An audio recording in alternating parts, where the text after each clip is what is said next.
কারীমের সূরা বাকারার যে আয়াতে কারীমা তেলাওয়াত করেছি, আল্লাহ বলতেছেন ইন্নাল্লাহা ইউহিব্বুত তাওয়াবিন ওয়া ইউহিব্বুল মুতাতাহহিরিন। আল্লাহ বলতেছেন আমি আল্লাহ বান্দার দুইটা কাজকে বেশি বেশি পছন্দ করি।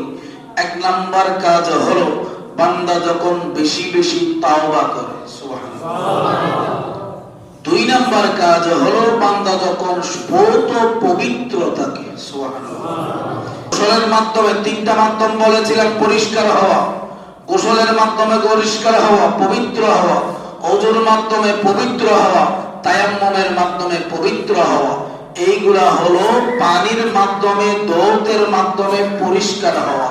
এখন কথা হলো আমাদের আরো কয়েক ধরনের পরিষ্কার পরিচ্ছন্নতা থেকে গিয়েছে। তন্মধ্যে এক নাম্বার পরিষ্কার পরিচ্ছন্নতা হলো আমাদের মাথার চুল কাটা, সুবহানাল্লাহ।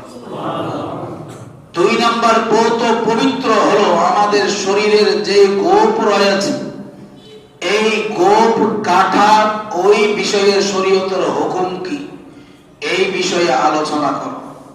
তিন নাম্বার বিষয় হলো আমাদের পুরুষ বা মহিলা যাকে বলা হয়, আল্লাহ আমাদের শরীরের প্রত্যেকটা অঙ্গ প্রত্যঙ্গ আমাদের প্রয়োজন অনুসারে আমাদেরকে দিয়েছেন। বিশেষ করে বালেগ সাবালেগ পুরুষ মহিলার যে বগলের নিচের লোম রয়েছে, ওই লোম পরিষ্কারের শরীয়তের বিধান কি।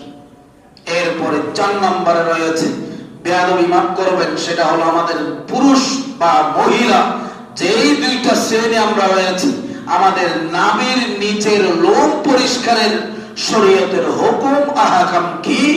এই 4টা বিষয়ে যতক্ষণ পর্যন্ত আপনারা পরিষ্কারভাবে জানতে পারবেন না, ততক্ষণ পর্যন্ত আমার রাসূল বলেছেন, ফুকাহায়ে আযম বলেছেন, এগুলা অপরিষ্কার থাকার কারণে মাকরুহে তাহরিমা, মাকরুহে তাহরিমা মানে হারামের কাছাকাছি। তাইলে হারাম নিয়ে নামাজ হবে, হারাম নিয়ে কোন ইবাদত হবে, হারাম নিয়ে দুনিয়া থেকে বিদায় নিলে কোন অবস্থা হবে।